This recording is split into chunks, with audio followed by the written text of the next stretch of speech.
This shoe company has popped up out of nowhere and it seems like they've gotten their shoes on everybody's feet.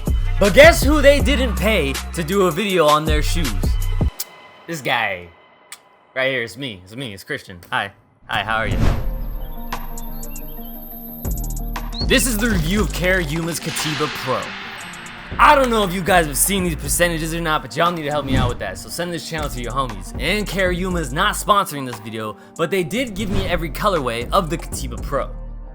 But guess what, CARIUMA? That does not mean I'm giving you any special treatment just because y'all gave me these shoes. I'm still gonna tell you guys everything I like about them, but more importantly, everything that I didn't like about them. And you can get these shoes now for $89. When I first started skating these shoes for the first impressions, I only skated them for 2 days and honestly, I didn't want to keep skating them. But I'm really glad that I gave them another chance and started skating another pair that I had. In the description for these shoes, they say, "We've engineered the Catiba Pro for durability, movement, and the best grip possible. It's built with board feel, traction, ultimate comfort, and ankle stability with a reinforced flick point. The upper of the shoe is triple stitched with premium suede and organic cotton canvas. The sole of the shoe has 100% slip-resistant natural rubber. The insert is a monomer oil-based cork insert with CARIUMA logo." I don't know how to read that first word. Mamona oil. And the construction of this shoe is a handmade vulcanized sneaker. These shoes do fit true to size and I started skating them 3 weeks ago, but I did injure my Achilles, so let's call it about a week and a half that I've been skating the Catiba Pro. These shoes do actually feel comfortable, and that adorable smiley face insole does seem to protect your feet from when you start skating them. The more that I skated these shoes and the sweatier that my foot got, the more that I started to notice that this insole started to compress, especially in the heel. The insole is pretty comfortable, but I would like to see it keep its form longer. I really didn't jump down anything that big while I was skating these shoes, but anything that I did jump down didn't really feel that painful on my feet.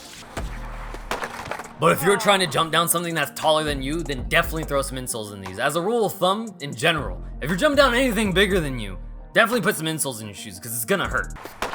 This is a vulcanized skate shoe, but it does have kind of a more cup sole feel while you're skating them.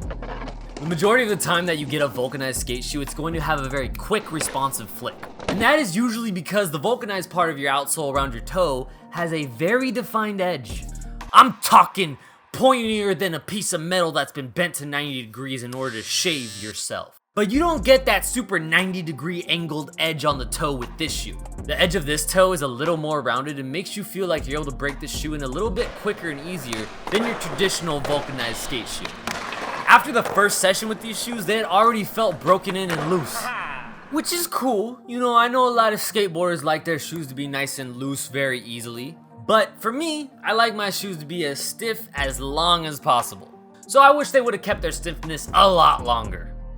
Although they did feel broken in and loose really quick, I still had to take a few sessions to get used to the way that these shoes flicked. A lot of skate shoes have different thicknesses on the outsole from where the toe is to where the heel is. The Catiba Pro to me seems like it consists of one thickness around the entirety of the outsole, which might have been why it took me a little while to get used to the way that these shoes flicked. But after I did, it felt pretty good.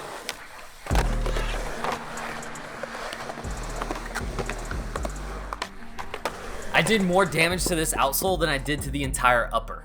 This upper is made with canvas and suede materials. I have started to rip some of that triple stitching, but I have not ripped through any of this canvas, which is really surprising to me because I thought I was about to blow out all the back of this shoe, but it's holding up a lot better than I thought.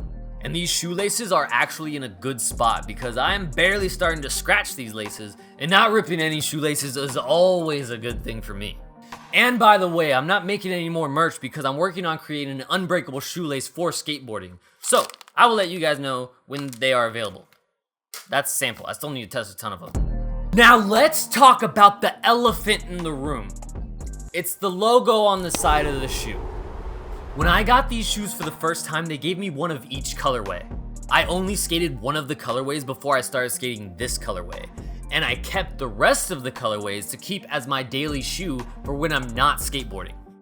Because I think that these shoes look really cool and have a clean, minimalistic design. And here's why.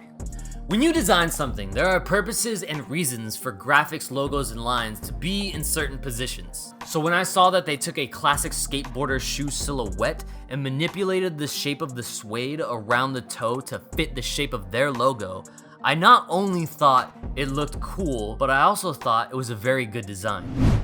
Because not only does it fit the design of their logo, but it also fits the shape of your entire foot. Because the back of your foot, where your ankle connects to your heel, is fatter than the tip of your toes. And the back of their logo is fatter than the front of their logo. So not only do I think it's a cool design and look, but it goes with the entire ergonomic shape of your foot. That's why I thought they were cool looking.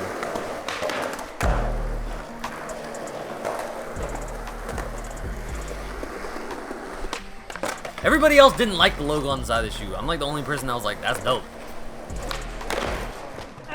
Worst ground to fall on ever. But I can see why a lot of skateboarders probably didn't notice that. Y'all don't pay attention to that stuff. Y'all just want to skate a cool shoe. As for the tread on the bottom of this shoe, it's not as grippy as shoes that I've skated in the past, but it is definitely grippy enough for any skating that you want to do. I mean, honestly, if you have a shoe that's like kind of slippery, you're on grip tape, so you're going to be able to skate fine. And the thing that I noticed is the most important for these shoes is that you need to like this video for YouTube's algorithm. Tricked you, huh? Just click it, come on. Any company that's down to put money into skateboarding and skateboarders is cool with me. So if you've been thinking about trying to skate these shoes, then I would say they're worth a try. And if you've skated them in the past, then let me know down below what you thought about skating these. Also comment what shoes you want me to review next, and let me know what you think about this design. Give me a reason why you think it's either good or bad. And ring the notification bell. I never tell anybody to ring the notification bell. I just never do. I've been putting out multiple videos every week, and they're all very high quality, top notch. Have you seen Graph? Fix Graph, send video to the homies, and that's pretty much it. I love y'all. Shoe drop!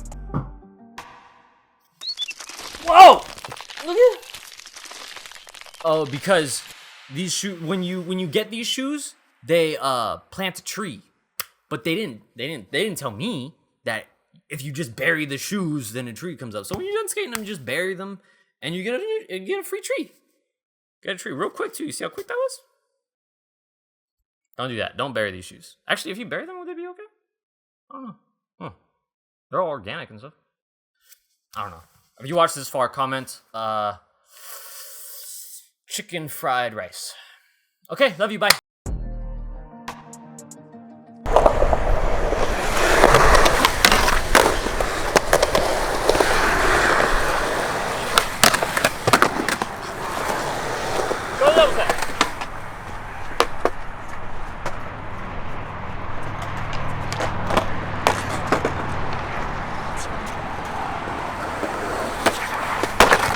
Ah, damn it! There you go. Ah.